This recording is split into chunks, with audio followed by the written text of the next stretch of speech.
And also the big corporations in the world, whether they are the oil companies or the mining companies or the others, come to present their case. But also a place where the representatives of the indigenous people, those who live in the villages and the small towns all over the Arctic, can also be a part of the dialogue.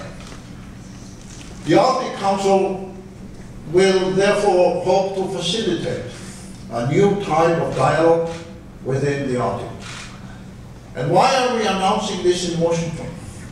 Not only due to the great tradition of the National Press Club, but because within a few weeks, the presidency of the Arctic Council will move to North America, where Canada will take over from Russia and those of us in the Nordic countries that have in the previous 10 years or so been responsible for the presidency of the Arctic Council. This will be the first time since this cooperative organization came of age that the two North American countries, Canada and the United States, will become responsible for its leadership.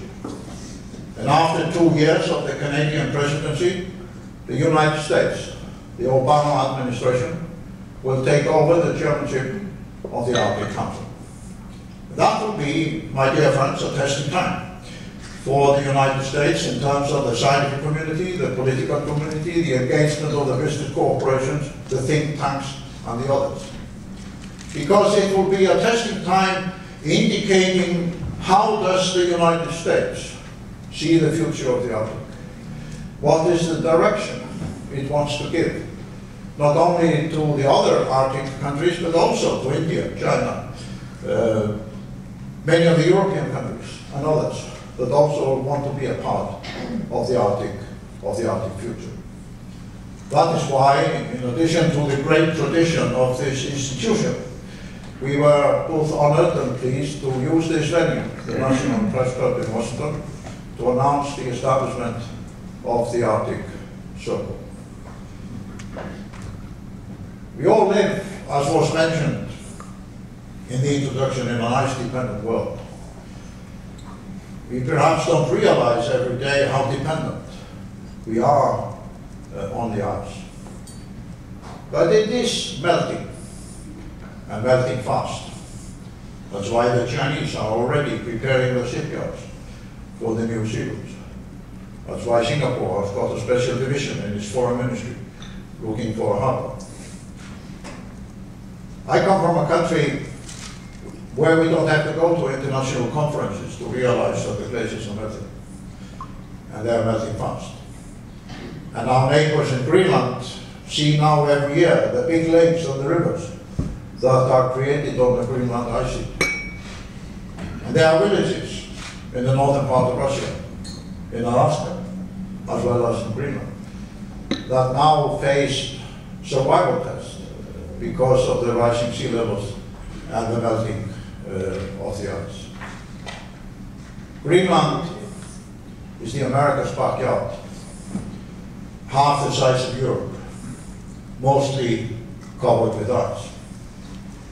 If about half of it melts in the coming decades, together with a small part of Antarctica, we could see a sea level rise of 2 to 3 meters. Storm Sandy indicated in this country what could be the consequences of the combination of extreme weather patterns as well as rising sea levels. So if it was only for the security of our cities, whether they are in Florida or on the West Coast, or even if they are in China or Bangladesh or India, it's absolutely clear that no threat, apart from a major military catastrophe of a nuclear kind, will be as disastrous for the future of our cities and our nations all over the world and every continent as the melting of the ice. And the Arctic is the primary area where this is taking place.